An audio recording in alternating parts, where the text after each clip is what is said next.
poor girl slept in a playground every night. When a cold-hearted millionaire finds out why, he starts to cry. Just before we start, drop a flag emoji that represents your country. The marble floors of the Whitaker mansion echoed with emptiness, as James Whitaker's Italian leather shoes clicked down the hallway. At 42, he commanded the real estate market of the city with an iron fist, but the vastness of his home only emphasized what he lacked. "Cancel the charity dinner," James barked into his phone, pausing by the floor-to-ceiling windows that showcased the glittering cityscape below. "Tell them I'll double my donation instead." The assistant on the other end stuttered an acknowledgement, used to these last-minute changes. James ended the call without saying goodbye, sliding the phone into his tailored suit pocket. His reflection stared back at him from the window glass, distinguished silver streaks at his temples, a sharp jawline, and eyes that had forgotten how to smile. Duke, his German shepherd, padded up beside him, the only living being that James allowed close. The dog's warm presence was the single touch of companionship in his life. "Just you and me tonight, boy," James murmured, his voice softening only for his faithful companion. He reached down to scratch behind Duke's ears, a rare gesture of affection that no human had witnessed in years. The mansion sprawled around them, 12,000 square feet of premium real estate filled with expensive furniture, rare art, and absolutely no warmth. No family photos lined the walls. No children's laughter had ever filled these rooms. The housekeeper maintained everything in perfect order, but nothing about the space suggested that anyone truly lived here. In the kitchen, Mrs. Alvarez, his housekeeper of 15 years, was gathering her belongings to leave for the day. "Mr. Whitaker, I've prepared your dinner in the refrigerator. Just heat it up when you're ready." Her voice was professional, hiding the pity she felt for her employer. James nodded dismissively, but something on the counter caught his eye. A small framed photograph Mrs. Alvarez had accidentally left out of her purse. In it, she stood surrounded by children and grandchildren, her face transformed by joy. "Is this your family?" The question slipped out before he could stop himself. Mrs. Alvarez brightened. "Yes, from my grandson's birthday last weekend. 5 grandchildren now," she said proudly.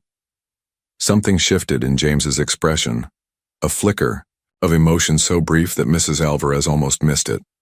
Longing, perhaps? Regret? "You should put that away," he said, his tone returning to its usual coldness. "And lock up when you leave." Later, as darkness fell, James clipped Duke's leash and headed for Oak Ridge Park. This nightly ritual was his only concession to routine that wasn't business-related. The park was usually empty at this hour, exactly as he preferred it. The November chill cut through his expensive wool coat, but James hardly noticed.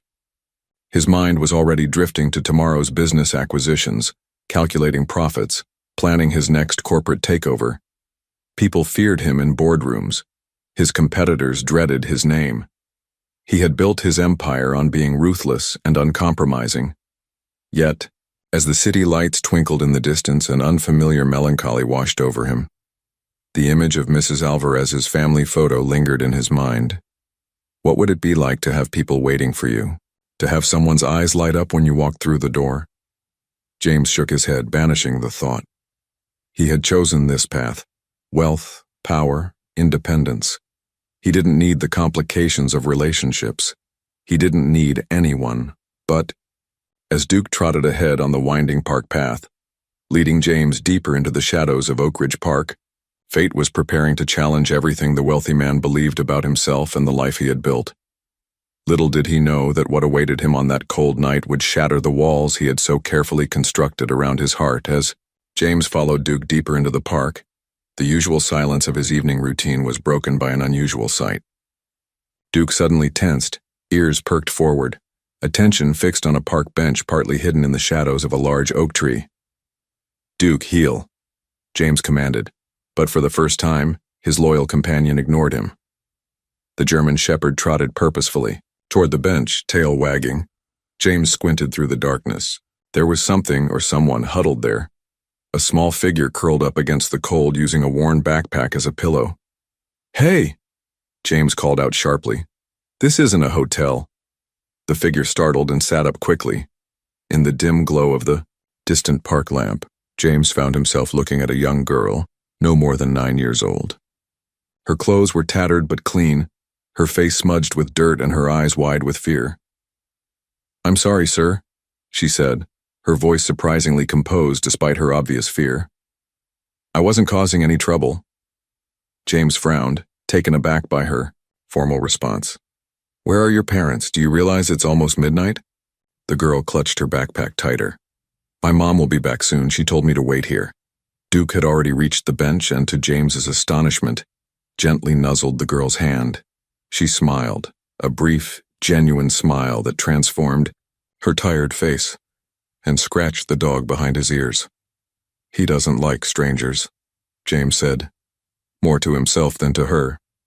"Dogs usually like me," she replied simply. "What's his name?" "Duke." James found himself walking closer, studying the girl with growing concern. Her small frame shivered in the November chill, though she tried to hide it. "How long have you been waiting here?" The girl hesitated. "My mom left 5 days ago. She said she'd be right back. 5 days.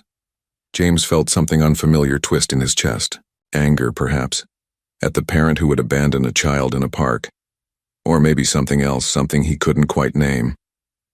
"What's your name?" he asked, his voice softer than before. "Lily. Lily Harper." She extended a small hand with surprising dignity, as though they were meeting at a business function rather than a dark park in the middle of the night. James hesitated before taking her hand. It was ice cold. "James Whitaker." "Are you going to call the police, Mr. Whitaker?" Lily asked directly, her eyes suddenly wary. The question caught him off guard. Of course he should call the police. This was a clear case of abandonment or neglect. This child needed social services, not a stranger in a park. Yet Duke had settled beside Lily on the bench, his head now resting on her lap as though they were old friends. The dog looked up at James with an expression that seemed almost accusatory. "When did you last eat, Lily?" James found himself asking. "Yesterday morning. I had a granola bar left in my backpack." As the words left her mouth, something inside James Whitaker, the ruthless businessman feared in boardrooms across the city, shifted irrevocably.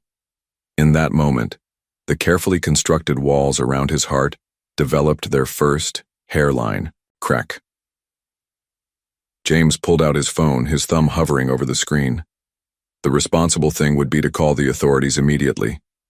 Yet something made him hesitate as he looked at Lily's resigned expression. "I'm calling the police," he finally said, dialing the number. "They'll help find your mother." Lily nodded quietly, her small shoulders slumping. Within 15 minutes, a patrol car pulled up at the park entrance. Officer Martinez approached them, flashlight in hand. "Evening, Mr. Whitaker," the officer said, recognizing him instantly. One of the perks, or burdens, of being the city's wealthiest resident. "I found this child alone," James explained, gesturing to Lily. "She claims she's been here for 5 days waiting for her mother." Officer Martinez crouched down to Lily's level. "Hello there. Aren't you Lily Harper, from the community center program?" Lily nodded, surprised to be recognized. "You know her?" James asked, confused. "I volunteer at the Southside Community Center sometimes," Martinez explained. "Lily and her mom attend the free meal program occasionally." He turned back to Lily. "Where's your mom, sweetheart?" "She went to find work and said to wait here. She promised she'd come back." Lily's voice remained steady, but James noticed her small hands trembling. Martinez sighed. "We need to call social services. Unfortunately, at this hour, she'd have to go to the emergency children's shelter tonight." James pictured the shelter. He donated to it once for a tax write-off but never visited. The image of Lily spending the night there among strangers made him uncomfortable for reasons he couldn't explain. Is that necessary? The words left his mouth before he could think. "It's just for one night. She could." James hesitated, hardly believing what he was about to suggest.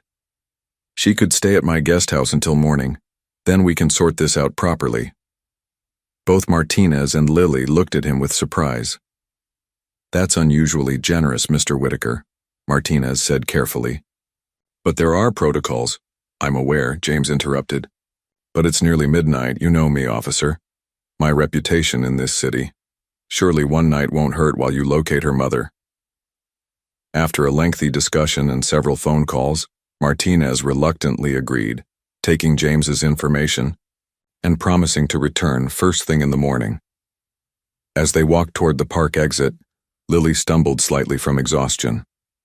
Without thinking, James extended his hand. After a moment's hesitation, Lily took it. Her small fingers wrapped around his with surprising strength. James couldn't remember the last time he'd held anyone's hand. The simple human contact sent an unexpected warmth through him. "Thank you," Lily said quietly as they reached his car. "Duke seems happy I'm coming with you." Indeed, the German Shepherd was prancing around them with uncharacteristic enthusiasm, as if he'd won some private victory. "It's just for tonight," James clarified, as much to himself as to her. "Until they find your mother." Lily nodded solemnly. "I understand." As James helped her into his luxury car, he caught his reflection in the window. The face staring back at him was unfamiliar, uncertain, concerned, and utterly out of his depth. What had he just gotten himself into? The grandeur of the Whitaker mansion seemed to shrink Lily even further as they stepped through the imposing front door. Her eyes widened, taking in the marble foyer and sweeping staircase. "Mrs. Alvarez," James called out, realizing too late that his housekeeper had already left for the evening. He rarely returned home with guests, let alone children. "She's gone home, hasn't she?" Lily asked perceptively. "That's okay. I can just sleep on the couch." James cleared his throat awkwardly. "No, that won't be necessary. I have plenty of guest rooms." He led her upstairs, Duke following closely behind them. Selecting the smallest guest bedroom, which was still larger than most master suites, James flipped on the light. "Will this be all right?" he asked, suddenly aware of how impersonal the room was. Expensive, yes, with its king-sized bed and designer furnishings, but sterile and uninviting. Lily nodded, clutching her worn backpack. "It's very nice. Thank you, Mr. Whitaker." "James," he corrected automatically, then wondered why he'd done so. He never invited such familiarity, not even from long-term employees. "You must be hungry," he realized, recalling her admission about not eating since yesterday.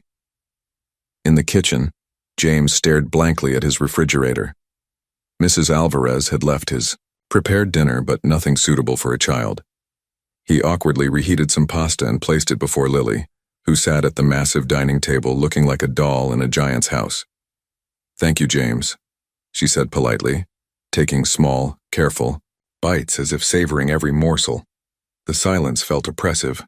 James had no idea how to talk to a child. "So, what grade are you in?" he attempted. "Fourth. When I can go to school," Lily answered between bites. "I like math best." "Math," James echoed, remembering his own childhood affinity for numbers. "That's good. Practical." Another silence fell. "Your house is very big for just one person," Lily observed. James shifted uncomfortably. "I like my space." "Don't you get lonely?" The direct question caught him off guard. "I have Duke," he replied defensively. Lily nodded thoughtfully. "Duke is nice, but dogs can't talk back." After dinner, James showed her to the bathroom, finding a new toothbrush in a drawer and awkwardly explaining how to adjust the shower temperature. He waited in the hallway, listening to make sure she didn't need help, feeling completely out of his element. When Lily emerged, dressed in the same clothes but with a clean face and damp hair, she unexpectedly wrapped her arms around his waist. "Thank you for helping me," she said, her voice muffled against his suit. James froze, his arms suspended in midair. He couldn't remember the last time someone had hugged him. Slowly, stiffly, he patted her shoulder. "You're welcome," he managed. "Get some sleep. We'll sort everything out tomorrow." Later, as James sat in his study with a glass of scotch, He noticed a small notebook that had fallen from Lily's backpack. Picking it up, he found pages filled with stories and drawings. Tucked inside was a worn photograph of a woman with Lily's same delicate features. Something about the woman's eyes struck him as hauntingly familiar, but he dismissed the thought, returning the diary to Lily's backpack. As he passed her room on the way to his own bedroom, he heard muffled crying. James paused, his hand raised to knock, then lowered it, paralyzed by his own emotional inadequacy. Instead, he slid down against the wall outside her door, sitting on the floor in his expensive suit, listening helplessly as the little girl cried herself to sleep. Morning light streamed through the windows of the Whitaker mansion, finding James sitting at his kitchen island, phone in hand, hair uncombed, a state in which his business associates would never have recognized him. He had barely slept, his mind churning with thoughts of the small girl sleeping upstairs and the haunting familiarity of the woman in the photograph. "Mr. Whitaker?" Mrs. Alvarez stopped short as she entered, staring at him in surprise. "You're up early." "Mrs. Alvarez," James responded, straightening. "We have a guest, a child, temporary situation."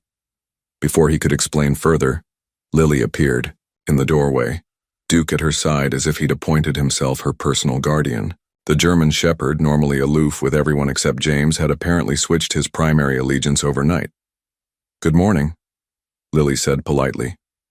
Mrs. Alvarez's eyebrows shot up, but her professional demeanor quickly returned.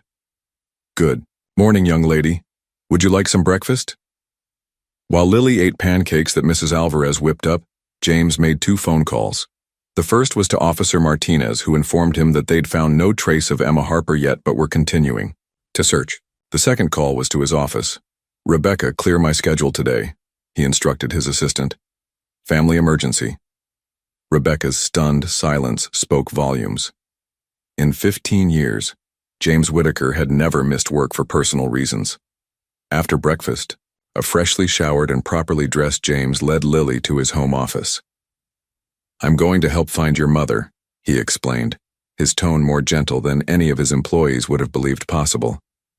"Can you tell me more about her? Where she works, friends she might be with?" Lily's face clouded. "Mom works lots of places, cleaning houses, sometimes restaurants." She hesitated. "We moved a lot. The last apartment had black mold, so the landlord let us out of the lease, but we couldn't find another place we could afford." James felt a twinge of discomfort. As one of the city's largest property developers, he knew exactly how the housing market squeezed people like Emma Harper. "Any relatives? Friends who might know where she is?" Lily shook her head. "Just us. Mom says we're all we need." By mid-morning, James had called Sarah Chen, a private investigator he occasionally hired to vet business partners. If anyone could find Emma Harper, it would be Sarah. "A missing person case, that's different for you," Sarah remarked over the phone. "Just find her," James replied tersely, before catching himself and adding, "Please." Sarah arrived within the hour, a compact woman with sharp eyes and a no-nonsense attitude. James appreciated that she didn't ask unnecessary questions when he explained the situation, simply nodding and requesting a recent photo of Emma. "All I have is this," James said, showing her the photograph from Lily's diary. Sarah studied it, then took out her phone to capture an image. "I'll start with employment records, hospital admissions, and recent arrests," she said matter-of-factly. Given that she hasn't returned for her daughter in 5 days, one of those is likely. James flinched at the bluntness but nodded. "Keep me updated hourly." While Sarah began her search, James faced a more immediate dilemma: what to do with Lily. Officer Martinez had called again, explaining that without evidence of abandonment, social services couldn't intervene yet, especially since Lily was in safe accommodations. "I'm not equipped to watch a child," James muttered, running a hand through his hair as he returned to the living room where Lily sat reading a book from his shelves. "I don't need watching," Lily said, looking up. "I take care of myself a lot. Mom calls me her little grown-up." Something about that statement made James's chest tighten painfully. A 9-year-old shouldn't have to be grown up. Their awkward domestic arrangement was interrupted when James's phone rang. It was Rebecca, his assistant. "Mr. Whitaker, I'm sorry to disturb you, but the Westridge investors are threatening to pull out if you don't personally attend today's meeting." James sighed. The Westridge deal was worth millions. "Fine. I'll be there in an hour." Hanging up, he turned to Lily. "I need to go to work for a bit.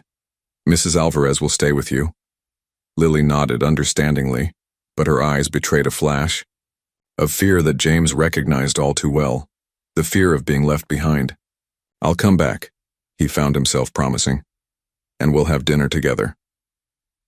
The Westridge meeting dragged on interminably.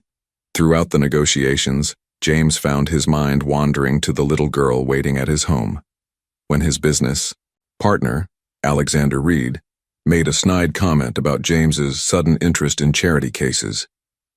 After hearing about Lily, James felt a surge of protective anger that surprised him. "That charity case has more dignity than most adults I know," he snapped, causing a stunned silence around the boardroom table. By late afternoon, James had signed the Westridge deal and was heading home, 2 hours earlier than he'd ever left the office in the past decade. On the way, he impulsively stopped at a department store, emerging with bags of children's clothing and a stuffed elephant that the saleswoman had assured him was what girls her age love. When he arrived home, he found Lily at the kitchen table surrounded by papers. "What's all this?" he asked, setting down the shopping bags. "Homework," Lily explained. "Mrs. Alvarez called my school and they sent over what I've missed." James felt a rush of gratitude toward his housekeeper, who stood at the counter preparing dinner, a knowing smile on her face. That night, as they ate dinner together, Lily's nightmare shattered the tentative peace they'd established. Her terrified scream brought James running to her room, where he found her tangled in the sheets, eyes wide with fear. "She's not coming back," Lily sobbed as James awkwardly sat on the edge of her bed.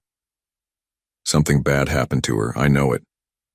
Without thinking, James reached out and smoothed her hair. "We're going to find her," he promised.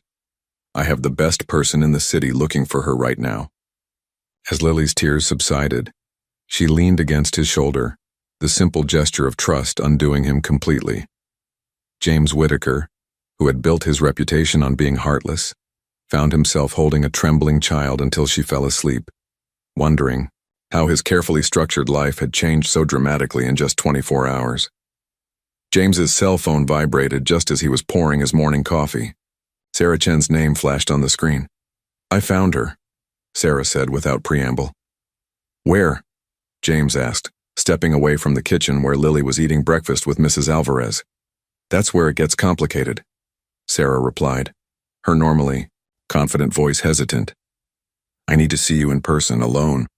An hour later, James sat across from Sarah in his downtown office, staring at the file she'd placed before him. "Emma Harper is actually Emily Hartman," Sarah explained, tapping the document. "She changed her name about 9 years ago." James froze, the name hitting him like a physical blow. "Emily Hartman? You know her," Sarah observed, studying his reaction. "We dated in college," James said quietly, memories flooding back unbidden. Emily's laugh, the way she'd drag him away from his textbooks to watch the sunset, their plans to travel after graduation. "It was 20 years ago," Sarah nodded. "That explains a few things. Look at the timeline."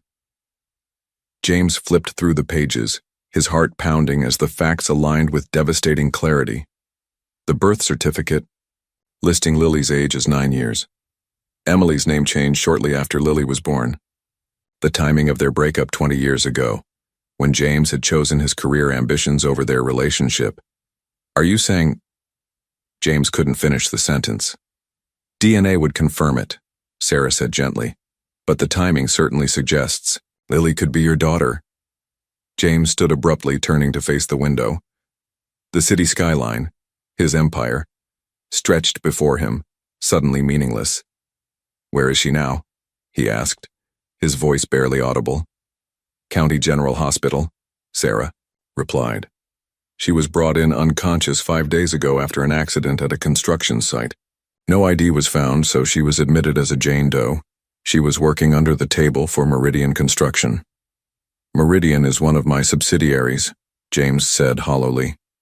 Yes, Sarah confirmed. According to witnesses, she was cleaning the site office when a shelf collapsed. Head trauma, internal injuries, she's been unconscious since admission. James gripped the edge of his desk. The timing matched exactly when Lily said her mother had left. Emily, hadn't abandoned her daughter. She'd been lying in a hospital bed, unidentified, while Lily waited faithfully on that park bench. And the construction site belonged to him. Does Lily know? He asked. No. I came straight to you. James nodded mechanically, his mind racing. I need to see Emily. Alone first. At County General, James followed a nurse down a sterile hallway to a room at the end. Inside, lying motionless on the bed, was a woman he hadn't seen in 20 years, yet recognized instantly. Emily's face was thinner, lined with years of struggle, but unmistakably the same woman he'd once loved. Her dark hair, now streaked with premature gray, fanned across the pillow. Various machines monitored her condition, their soft beeping the only sound in the room. She keeps saying Lily and playground when she stirs, the nurse explained, but she hasn't regained full consciousness. James approached the bed slowly, overwhelmed by colliding emotions, shock, guilt, regret, and something deeper he couldn't name. Emily, he whispered, taking her limp hand. It's James. No response. I found Lily, he continued, his voice breaking. She's safe. She's been waiting for you. Still nothing. James sank into the chair beside the bed, still holding Emily's hand. I'm so sorry, he whispered, for everything, for what happened between us, for not being there. The weight of 20 years of choices crashed down on him. He had chosen ambition over love, wealth over connection, power over family, and while he'd built his empire, Emily had raised their daughter alone. Their daughter. The reality of it struck him anew. He had a child. A daughter he'd never known existed. As James left the hospital, a single question consumed him. What would he tell Lily? James sat in his car outside the hospital, his hands trembling on the steering wheel. The image of Emily lying unconscious, so different from the vibrant woman he'd once known, haunted him. He picked up his phone and called Mrs. Alvarez. How is Lily? He asked. She's fine, Mr. Whitaker. We're baking cookies. She's a special child. James swallowed hard. I'll be home soon. Thank you for looking after her. Before driving home, James made another stop at Meridian Construction's main office. He stormed past the receptionist, ignoring her protests, and burst into the site manager's office. Mr. Whitaker, we weren't expecting. The manager, Peterson, jumped to his feet. A woman was injured at your East Side project 5 days ago. James interrupted, his voice dangerously calm. Emma Harper. Peterson paled. Sir, accidents happen in construction. She was working as a cleaner without proper documentation, in a building that clearly violated safety codes. James continued. A building with my name on it. We outsource cleaning to contractors who handle their own staffing, Peterson stammered. We're not responsible for— I am responsible, James cut him off. For all of it. He demanded the full accident report, employment records, and safety inspection history. As he reviewed the documents, another disturbing detail emerged. She applied for a position at our corporate headquarters? James asked, finding Emma's application in the stack. Multiple times over the years, Peterson confirmed nervously. HR rejected her applications. No college degree, spotty work history. James felt physically ill. While he'd been building his fortune, Emily had been trying to reach him through his own company, only to be turned away by layers of corporate bureaucracy he'd established. The drive home was a blur. James's mind raced with all that he'd learned and the decisions that loomed before him. By the time he pulled into his driveway, evening had fallen. He found Lily and Mrs. Alvarez in the kitchen, the air sweet with the scent of chocolate chip cookies. James! Lily's face lit up when she saw him, and the simple joy in her expression made his heart constrict. Those were Emily's eyes looking back at him. How had he not seen it immediately? "Mrs. Alvarez, thank you." "I'll take it from here," James said softly. Once they were alone, James sat Lily down in the living room, Duke settling protectively at her feet. "I found your mom," he began gently. Lily's eyes widened. "Where is she? Can we go see her now?" "She's in the hospital," James explained, choosing his words carefully. "She had an accident at work. That's why she didn't come back to the park." Tears welled in Lily's eyes. "Is she going to be okay?" "The doctors are taking good care of her," James assured her, though the prognosis remained uncertain. "She hit her head and has been sleeping, but we can visit her tomorrow." "She didn't leave. Me on purpose?" Lily asked in a small voice. "No," James said firmly. "She would never leave you on purpose. She loves you very much." Lily nodded, processing this information with remarkable composure for a 9-year-old. "What about the other thing?" James froze. "What other thing?" "The thing that made you look so sad when you came in," Lily said perceptively. "There's something else, isn't there?" James stared at this child, his child amazed by her intuition, but he couldn't tell her everything, not yet. Not until he'd spoken with Emily, if she recovered. Not until he understood himself what it all meant. "Just adult worries," he said finally. "Nothing for you to be concerned about." That night, after Lily had gone to bed, James locked himself in his office and finally allowed his emotions to surface. For the first time in decades, James Whitaker, the ruthless businessman, the cold-hearted magnate, wept, mourning the life he could have had and the years lost forever. The hospital corridor seemed endless as James led Lily toward Emily's room the next morning. He'd prepared her as best he could, explaining the machines, the tubes, the stillness she would see. But Lily's small hand still trembled in his. "She might not wake up right away," James reminded her gently. "But the doctors say she can probably hear us." Lily nodded solemnly. "I'll tell her all about Duke and your big house and the cookies we made." When they entered the room, Lily hesitated only briefly before approaching the bed. James watched, his throat tight, as she carefully took her mother's hand. "Hi, Mom," Lily said, her voice stronger than James expected. "It's me. I waited at the park like you said, and then Mr. Whitaker found me. He has a dog named Duke who really likes me." James stepped back, giving them privacy while remaining close enough to intervene if Lily became overwhelmed. But she surprised him, talking to Emily with a mixture of childlike enthusiasm and startling maturity, describing their days apart as if recounting an adventure rather than a trauma. After the visit, as they walked back to the car, Lily asked the question James had been dreading. "Will Mom be mad that I'm staying with you?" James chose his words carefully. "No, she'll be grateful you're safe. Your mom and I, we knew each other a long time ago." "You did?" Lily looked up at him curiously. "Were you friends?" "Yes," James said, the inadequacy of the word hanging in the air between them. "We were." That afternoon, while Lily napped, exhausted from the emotional hospital visit, James met with the chief of neurology at his downtown office. "I want the best care possible for Emily Hartman," he stated, sliding a check across the desk. "Private, room, specialist, whatever she needs." The doctor eyed the check, a substantial donation to the hospital, and nodded. "Of course, Mr. Whitaker. May I ask your relationship to the patient?" James hesitated. "She's family," he said finally, the truth of it settling into his bones. Later that evening, after putting Lily to bed, James drove back to his office building, needing space to think. The emptiness of his corporate suite at night matched the hollowness he felt inside. On his desk sat the file Sarah Chen had compiled.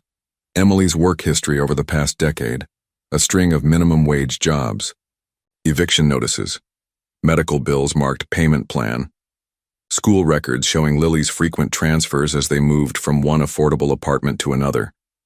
Every page told the story of a woman struggling to survive, to provide for her daughter.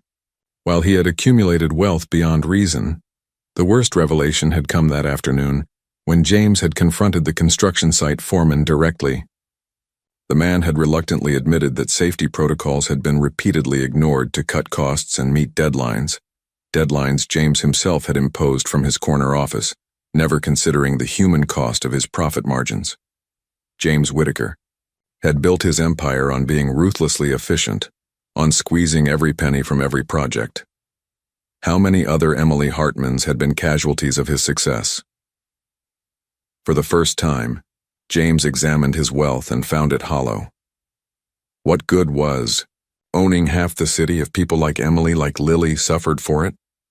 As rain pattered against the floor-to-ceiling windows of his office, James Whitaker, alone with the consequences of 20 years of choices, finally allowed himself to feel the full weight of his responsibility, not just for Emily's accident, but for the life of hardship she'd endured while raising their child alone.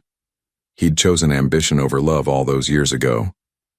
The cost of that choice was now painfully clear, written in the hospital machines keeping Emily alive and in the solemn eyes of a little girl who'd grown up without a father. James pressed his forehead against the cool glass, watching the city lights blur through his tears. In that moment, he made a silent vow to both Emily and Lily. Whatever happened next, he would make it right. Somehow, he would make it right. "Why don't you have any pictures on your walls?" Lily asked one evening, a week after they'd found Emily. They were in James's home office, Lily drawing at a small table he'd set up for her while he worked. James looked up from his laptop, startled by the question. "I never thought about it," he answered honestly. "Mom keeps all my school pictures even when we have to move a lot," Lily continued, concentrating on her drawing. "She says memories are more important than things." The simple wisdom struck James deeply. His mansion was filled with expensive things, art chosen by decorators, furniture selected for status rather than comfort, but no memories. "Your mother is right," he said quietly. Later that night, James drove Lily to the hospital for their daily visit. Emily's condition remained unchanged, but the doctors had noted increased brain activity when Lily spoke to her. "I made you a new picture," Lily told her mother, carefully placing a colorful drawing on the bedside table. "It's Duke and me and James at the park. When you wake up, you can come live with us. James's house is really big, and he said you can have your own room." James, who had said no such thing, found he didn't mind the presumption. The thought of Emily and Lily leaving once Emily recovered had begun to fill him with quiet dread. As they left the hospital, Lily's small hand slipped naturally into his, a gesture that had become familiar over the past week. In just days, they had developed routines and rituals. Breakfast together before James went to work, now for shortened days, afternoon homework sessions, evening visits to the hospital. "James?" Lily asked as they walked through the parking garage. "Did you ever love someone?" The question caught him off guard. "Why do you ask?" Lily shrugged. "You live all alone in that big house. Don't you get lonely?" James helped her into the car, using the moment to gather his thoughts. "I was focused on building my business," he said finally, settling into the driver's seat. "I didn't make time for that sort of thing." "Mom says everybody needs somebody," Lily stated matter-of-factly. "Even if it's just one person who really sees you." Out of the mouths of babes, James thought, struck once again by Lily's perception. That night, after Lily had gone to bed, James found himself drawn to her backpack, which sat on a chair in the kitchen. The diary he'd glimpsed earlier protruded slightly. He hesitated, knowing he shouldn't invade her privacy, but something compelled him to look. Inside, he found not only Lily's childish stories and drawings, but also several pages in an adult hand. Emily's journal entries interspersed with her daughter's. His eyes caught his own name and he froze. Saw James Whitaker on the business page today. His company just acquired another downtown building. I wonder if he ever thinks about what might have been. If he knew about Lily, would it matter to him now? Sometimes I see him in her, the determined, set of her jaw, the way her mind works with numbers. I never told her about him.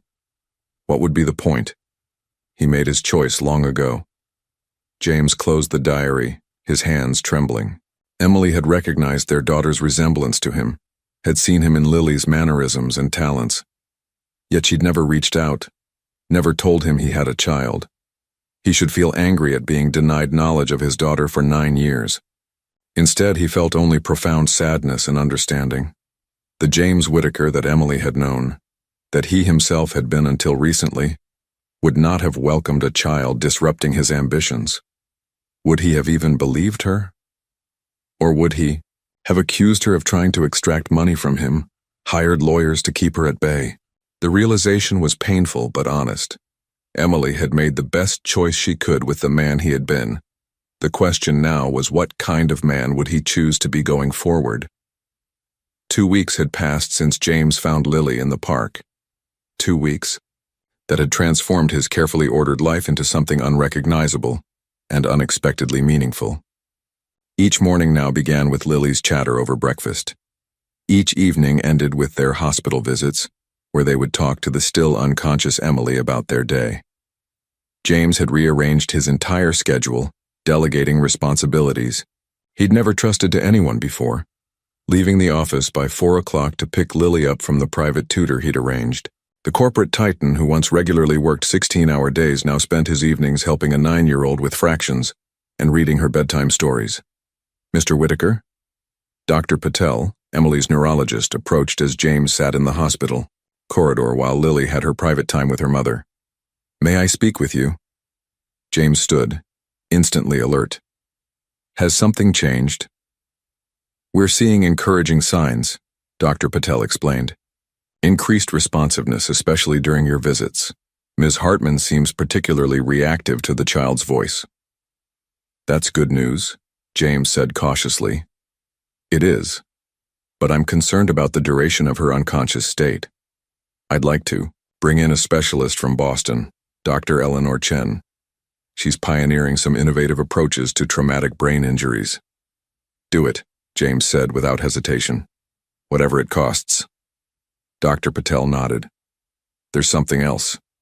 We've been monitoring brain activity during visits. There was a notable spike yesterday when you were reading to Ms. Hartman. James had taken to reading aloud during their visits, remembering how Emily had loved poetry in college. Yesterday, he'd read from Elizabeth Barrett Browning, one of her favorites. What does that mean? He asked. It suggests she's processing your voice, perhaps even the content. It might help to continue that, speaking about meaningful shared memories. When Lily emerged from the room, James sent her to the cafeteria with Mrs. Alvarez, who now accompanied them on hospital visits. Alone with Emily, he pulled his chair close to her bed. The doctors think you can hear me, he said softly, taking her hand. I hope that's true because there's so much I need to say to you. He paused, struggling to organize his thoughts. I know about Lily, that I'm her father. His voice broke slightly. She's extraordinary, Emily. You've done an amazing job raising her despite everything, despite me. James found himself telling Emily everything. His regrets about their past, his shame at what his company had become, his growing love for their daughter. Words flowed from him, unfiltered and raw in a way he'd never allowed himself to be. Don't expect forgiveness, he concluded, but I want you to know that I'm going to take care of both of you now, if you'll let me. As he stood to leave, he felt the slightest pressure against his fingers. Looking down, he saw Emily's hand twitching in his.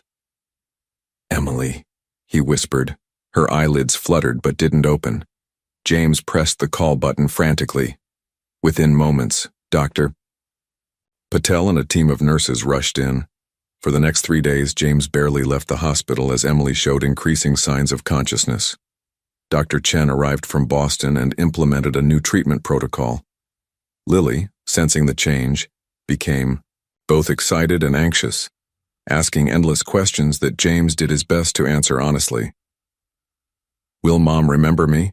She asked on the 3rd night, as James tucked her into bed in a hospital suite he'd arranged near Emily's room. Of course she will, James assured her, though the doctors had warned that memory issues were possible. You're unforgettable. Lily regarded him seriously. Will she be mad that I've been staying with you? James hesitated. He still hadn't told Lily about her parentage, feeling that Emily should be part of that conversation. Your mother wants what's best for you. She'll be happy you were safe. The breakthrough came on a quiet Tuesday morning. James had brought Lily's diary to the hospital and was reading Emily's entries aloud, hoping they might reach her in a way his words couldn't. Today, Lily lost her first tooth, he read. She was so proud, marching around showing everyone at the laundromat. We couldn't afford the tooth fairy, but I left a note saying her smile was so beautiful that the tooth fairy left it as a gift, for me instead. She believed it completely. James? The whispered word was so faint he almost missed it.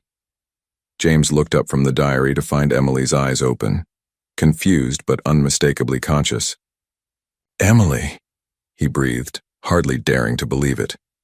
You're awake. Her gaze darted around the room. Lily? She asked, her voice raspy from disuse. She's safe. She's here, just down the hall, James assured her quickly, pressing the call button. I found her in the park waiting for you. Emily's expression clouded with confusion, then dawning realization. The accident. How long? Almost 3 weeks, James answered gently. You've been unconscious. Tears filled her eyes. Lily was alone. For 3 weeks? No, James said firmly, taking her hand. She's been with me at my house. I've been taking care of her. Emily's eyes widened as full recognition set in. James Whitaker? Before he could respond, the medical team rushed in, forcing James to step back as they examined Emily. He used the moment to text Mrs. Alvarez, asking her to bring Lily immediately. 20 minutes later, as the doctors finished their initial assessment, Lily burst into the room, stopping short at the sight of her mother awake and sitting up slightly, against the pillows. Mom, she whispered, as if afraid speaking too loudly might break the spell. Lily! Emily's voice trembled, her arms opening. Lily flew across the room and into her mother's embrace.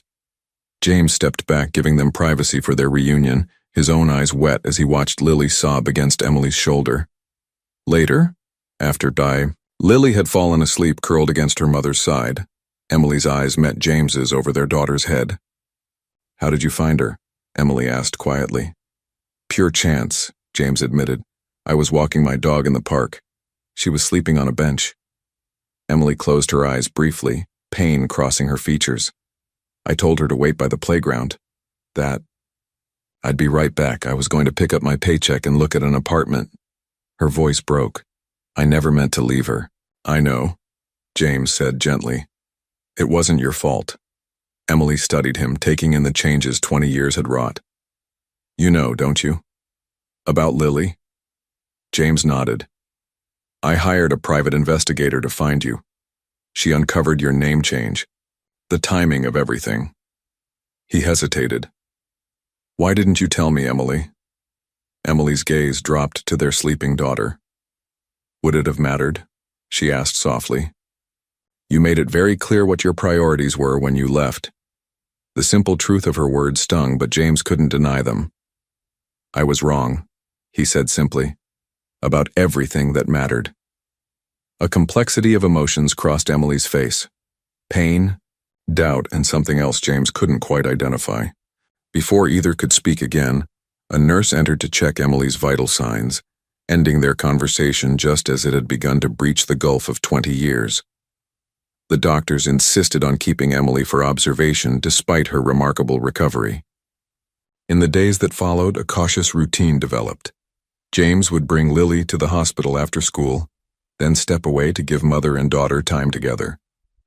Later, when Lily was occupied with homework or the games James had brought, he and Emily would talk, carefully navigating 20 years of absence. You've been taking care of Lily all this time? Emily asked on the third day after waking, when they finally had a moment alone. James nodded. She's an amazing child, Emily. You've done an incredible job raising her. Alone, Emily added, watching his reaction. On minimum wage with no support. James flinched but met her gaze steadily. I didn't know about her. Would it have mattered? Emily's question wasn't accusatory but genuinely curious. The James I knew was laser-focused on building his empire. There wasn't room for anything else, certainly not a baby. I was different then, James admitted. Ambitious, selfish. I told myself I was building something important, but the truth is I was just running away from real connection. He hesitated. Why did you change your name? Emily sighed, adjusting her position against the pillows. After you left for New York, I found out I was pregnant. I tried to contact you, called your new office, sent letters. Your assistant said you were too busy to speak with me and returned the letters unopened. James closed his eyes, remembering his instructions to his first assistant. Screen all personal contacts, focus only on business. He'd been so determined to reinvent himself, to shed his modest origins and become someone important. When I realized you weren't going to respond, Emily continued, I had to make decisions. My parents had just died, I had no family support, and I was pregnant with the child of a man who'd made it clear I wasn't part of his future.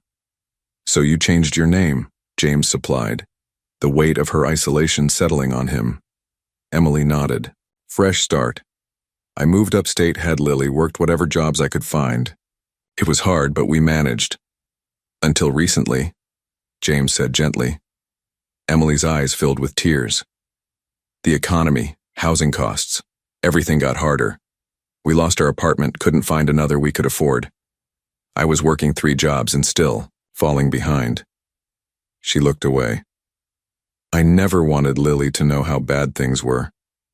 I tried to make it seem like an adventure. She never doubted you, James assured her. Not for a moment. A nurse interrupted them, bringing Emily's medication. When they were alone again, James gathered his courage for the question that had been haunting him. Did you ever plan to tell me about Lily? Emily was quiet for a long time. I considered it as she got older, she finally admitted. She started asking about her father. I told her he was a brilliant man who had important work to do.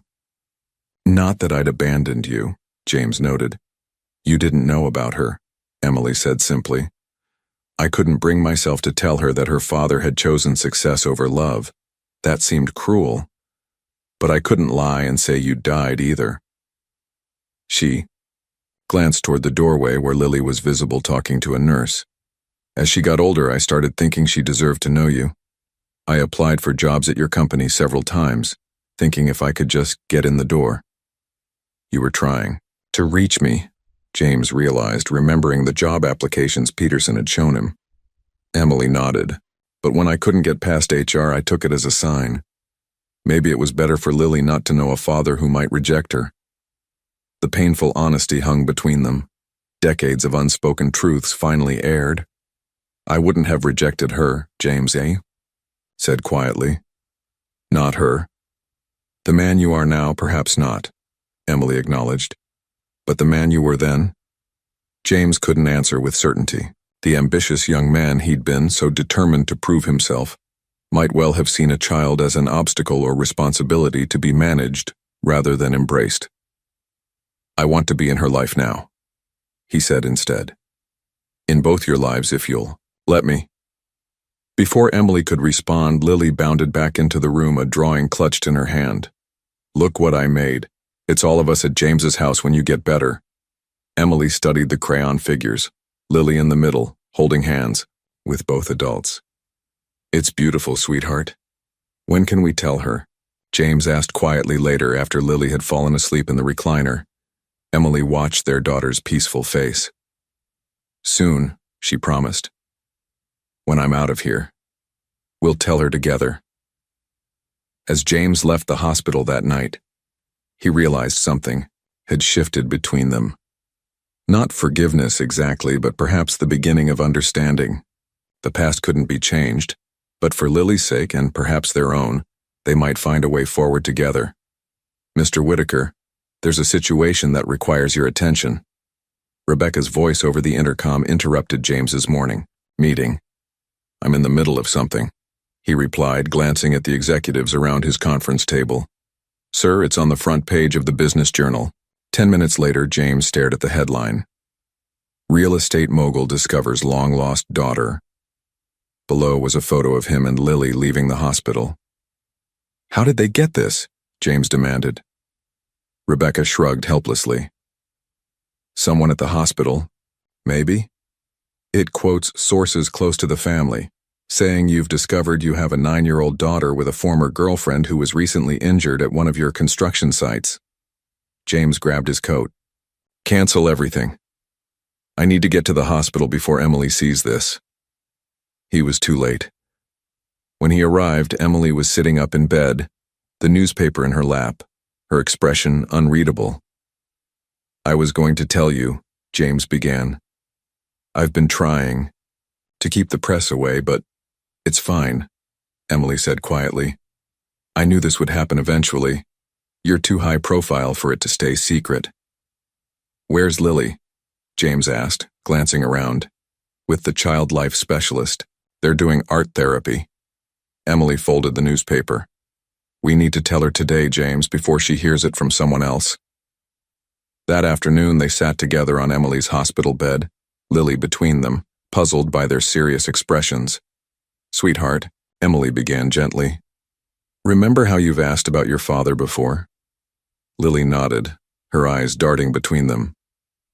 The truth is, Emily continued, choosing her words carefully, James and I knew each other a long time ago, before you were born. Lily's brow furrowed. You were friends like you said, right? More than friends, James explained softly. We cared about each other very much. Understanding dawned in Lily's eyes. Are you my dad? She asked directly, looking up at James. James nodded, emotion tightening his throat. Yes, Lily, I am. But you didn't know about me until now? Lily asked. That's right, Emily confirmed. It's complicated, sweetie.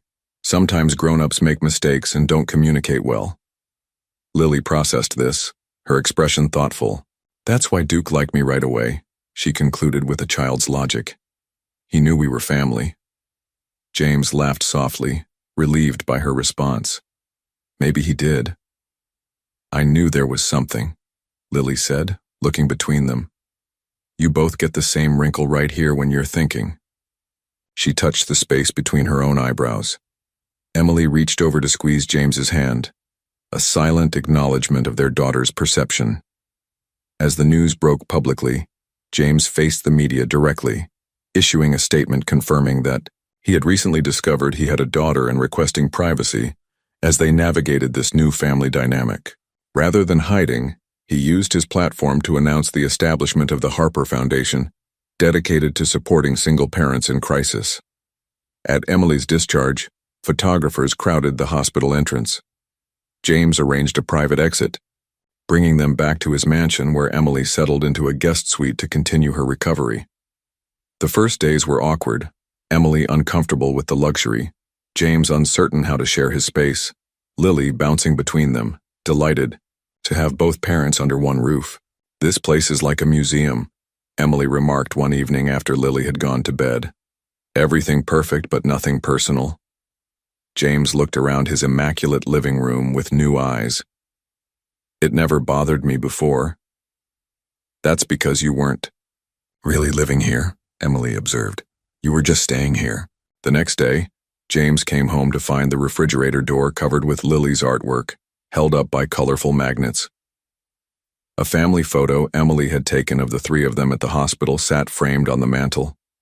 Small changes, but somehow they transformed the sterile mansion into something warmer, something that felt for the first time like a home. When James's mother arrived unannounced from Arizona, critical and suspicious of the new arrangement, James surprised himself by standing firm. This is my family, Mother, he said quietly but firmly. I've missed 9 years of Lily's life. I won't miss any more. I appreciate everything you've done, James, but we can't stay here forever.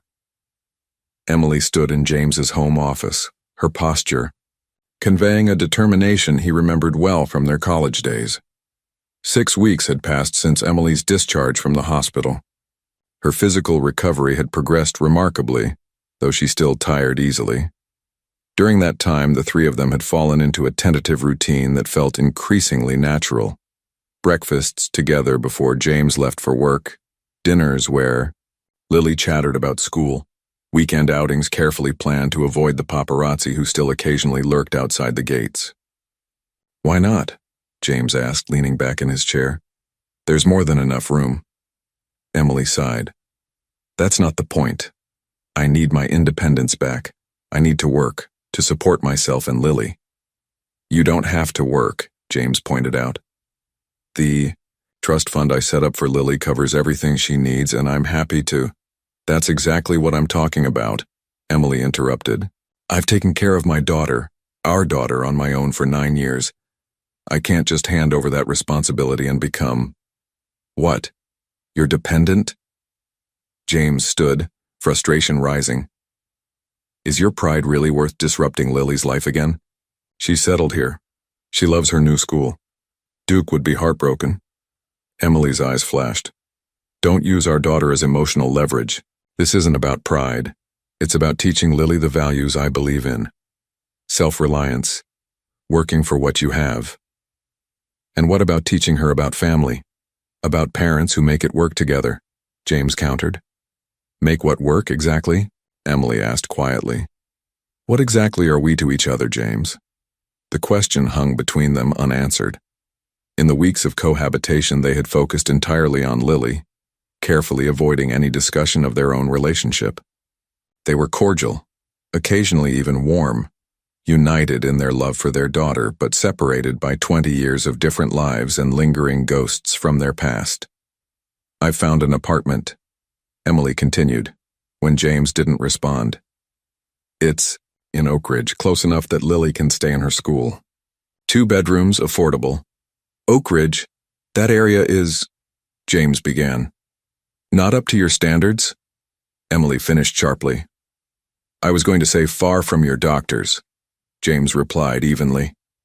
Emily looked away, some of her defensiveness fading. "I need to stand on my own feet again, James. Surely you can understand that." Before James could respond, they heard the front door slam and Lily's voice calling out. Their argument would have to wait. That evening, while helping Lily with homework, James found himself distracted, turning over Emily's words in his mind.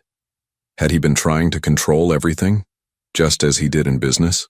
Was his insistence that they stay merely another expression of his need to manage every situation?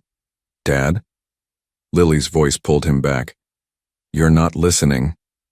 "I'm sorry, sweetheart." The term dad still gave him a warm jolt.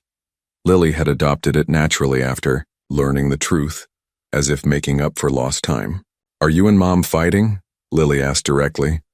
James sighed. Lily missed nothing. "We're having a disagreement," he admitted. "Adults do that sometimes." "About us moving out," Lily stated, not asking. James nodded, surprised, but not shocked that she knew. "Your mom wants her own place. And you want us to stay," Lily concluded. "I heard you talking. The walls here are pretty thin, you know." "I thought the walls in this place were solid concrete," James said, attempting humor. "Not when you both get loud," Lily replied seriously. "Mom doesn't like feeling like she owes you. She's always been like that." James studied his daughter. "And what do you think?" Lily considered this. "I like it here. I like having both of you. But Mom's been sad lately, even though she tries to hide it." Later that night, after Lily had gone to bed, James found Emily on the terrace, wrapped in a blanket against the autumn chill. "Lily knows we're arguing," he said, sitting beside her. Emily nodded. "She would. She's always been attuned to emotional undercurrents. Comes from years of having to read how much money was left by my expression when I checked the bank account." The frank assessment hit James hard. "I've been thinking about what you said," he offered, "about needing your independence." "And," Emily prompted, "I understand. I don't like it, but I understand." He paused. "But I'd like to counter-propose. What about the guest house? It's separate, has its own entrance. You could have your space, but still be close, for Lily's sake." Emily considered this. "And what about us, James? We've been playing house for Lily's benefit, but we've barely talked about what happened between us all those years ago." "I thought we had," James said carefully. "I was ambitious and selfish. I chose career over everything else. That's what happened, Emily agreed. But we haven't talked about how it felt, how it still feels. She turned to face him fully. Do you know what it did to me when you left? When you cut off all contact? When I found out I was pregnant and couldn't reach you? The pain in her voice broke something open in James. Tell me, he said softly. I need to hear it. Their conversation lasted well into the night, painful truths emerging that had been buried for decades. Emily's sense of abandonment, James's fear of the vulnerability that love required, the defensive walls both had built in the aftermath of their breakup. When tears came, from both of them, they were cleansing rather than bitter. As dawn approached, they had reached no firm resolution about living arrangements, but something had shifted between them. A clearing of old debris, making space for something new to possibly grow. The decision was ultimately made for them the next day when Lily, having heard enough of their debate, took matters into her own hands. At dinner, she presented a carefully drawn family contract, stipulating that Emily and she would move into the guest house on a trial basis, with clearly defined spaces and roles for everyone. Looking at their daughter's earnest face, neither parent had the heart to refuse her compromise. She's going to be a formidable negotiator someday, James remarked later, as they reviewed Lily's surprisingly thorough document. Wonder where she gets that, Emily replied with the first genuine smile he'd seen from her in days. Snow dusted the city on the first day of December, transforming the stark urban landscape into something softer, more forgiving. James stood at his office window, watching the flakes drift past, his mind not on the quarterly reports awaiting his review, but on the evening ahead, Lily's holiday concert at her new school. His phone buzzed with a text from Emily. Lily forgot her costume. Could you pick it up from the house on your way to the school? James smiled at the domesticity of the request. In the 6 weeks since Emily and Lily had moved into the guest house, they'd settled into an unexpected rhythm. Separate living spaces but shared meals, independent days but evenings together helping Lily with homework or watching movies. The arrangement had eased the tensions between James and Emily, allowing them space to navigate their complex relationship at their own pace. Of course, he texted back. Anything else needed? Emily replied with a grocery list, adding, only if you have time. No pressure. That was new too. Emily slowly growing comfortable asking for help, accepting that James wanted to be involved in the mundane aspects of family life, not just the grand gestures. James left the office early, something that no longer raised eyebrows among his staff. The transformation in their boss had been the subject of much speculation. The notorious workaholic now left at reasonable hours, rescheduled meetings around school events, and spoke of his daughter with undisguised pride. At the elementary school auditorium, James arrived carrying Lily's angel costume and a bouquet of flowers, scanning the crowd for Emily. He spotted her saving seats near the front, looking healthier than she had in months, her cheeks flushed with color. You made it, she said as he sat beside her, relief evident in her voice. Wouldn't miss it, James assured her. Though I got caught in traffic, did I miss anything? Just the kindergartner's song about snowflakes, very adorable, very off-key. They shared a smile, their shoulders brushing comfortably. These small moments of connection had been increasing. A shared look over Lily's head when she said something precocious, their hands accidentally touching while doing dishes. Conversations that stretched late into the night after Lily was asleep. When Lily's class took the stage, James felt an unexpected lump in his throat. His daughter stood in the second row, her angel wings slightly crooked, her face solemn with concentration as she performed the choreographed movements. Emily reached for his hand without looking, squeezing it as if she knew exactly what he was feeling. She's incredible, James whispered. She is, Emily agreed softly. After the performance, as Lily accepted their praise with a mixture of embarrassment and pride, James noticed her teacher approaching. Mr. Whitaker, Ms. Harper, the woman greeted them. Lily did wonderfully tonight. Thank her. You, Emily replied warmly. She practiced those songs constantly. I wanted to personally invite you both to our classroom holiday party next week, the teacher continued. Lily mentioned you might be able to help, Mr. Whitaker. James looked down at his daughter questioningly. I told her you'd help with the decorations, Lily explained. Since you're good at building things, James felt a rush of pleasure at being needed for something so ordinary. I'd be happy to, he confirmed. After saying goodbye to the teacher, James turned to his family. I have something I'd like to show you both before we go home, he said. A surprise. What kind of surprise? Lily asked, her concert fatigue instantly forgotten. You'll see. James drove them to the east side of the city, an area of mixed development, where one of his company's newest projects was under construction. As they pulled up to the fenced site, Emily frowned in confusion. Why are we at a construction site at night? James parked and led them to a viewing platform he'd had installed. Floodlights illuminated the partially completed complex. This is my newest project, he explained. Or rather, Whitaker Development's newest project. Lily pressed her face against the safety glass. It's big. What's it going to be? It's a community development, James said, watching Emily's reaction carefully. Mixed income housing, a daycare center, after-school facilities, and job training programs. Emily turned to him, surprise evident on her face. This isn't your usual luxury condo development. No, James agreed. It's something new for us. He hesitated. The community center will be named after Lily. Really? Lily bounced excitedly. I get a building? A portion of a building, James corrected with a smile. But an important portion. Emily studied the site, then looked back at James, with new understanding. This is why you've been working late on Thursdays, not a business dinner. James nodded. I've been meeting with community organizations, getting their input on what's actually needed here. He took a deep breath. And I've set up scholarships for the children of all my employees, prioritizing maintenance and construction staff. The changes went beyond this one project. Since finding Lily and reconnecting with Emily, James had begun examining his business practices through a new lens.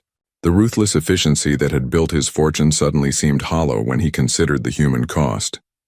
He'd implemented living wages across all his properties, established safety protocols that exceeded industry standards, and begun investing in affordable housing initiatives. Why didn't you tell me about this? Emily asked softly. James shrugged, suddenly self-conscious. I wanted to show you rather than tell you. Actions matter more than words. On the drive home, Lily fell asleep in the back seat, exhausted from her performance. At a stoplight, Emily reached across the console to touch James's arm. Thank you, she said simply. For what? For changing. For trying. For not just throwing money at problems, but actually thinking about solutions. As they approached the driveway of what was increasingly feeling like their shared home, Emily added, Would you like to come over for coffee after we put Lily to bed? Just to talk. James caught the significance in her invitation. The guest house had been her sanctuary, a space he entered only when explicitly invited. I'd like that very much, he replied. Later, sitting in the small but cozy living room of the guest house, cradling mugs of coffee as snow continued to fall outside, James and Emily found themselves discussing Christmas plans, their conversation filled with a tentative hope neither had allowed themselves to feel in decades. 1 year later, the bench where James had first found Lily sat empty in the snow-dusted park. The old wooden slats had been replaced with new ones, a small plaque affixed to the back. Where lost souls find their way home. James walked the familiar path with Duke, now slightly grayer but still dignified, while Lily ran ahead, her red winter coat bright against the white landscape. Emily walked beside him, her gloved hand comfortably entwined with his. Hard to believe it's been a year, Emily said, her breath clouding in the December air. James nodded, squeezing her hand. Sometimes it feels like just yesterday. Other times, like you've both always been part of my life. They reached the bench and sat down, watching Lily attempt to teach Duke to catch snowflakes. The past year had brought changes none of them could have imagined on that fateful night. The guest house arrangement had gradually evolved, with Emily and Lily spending more nights in the main house until the separation between their living spaces became a formality rather than a reality. James's company had transformed too. Whitaker Development was now known not just for luxury properties but for its community-focused initiatives and ethical business practices. The day James had fired Peterson and several other executives for continuing to cut corners on worker safety had made headlines, but the message was clear. The old way of doing business was over. Emily now ran the Harper Foundation, which provided emergency assistance to families in crisis.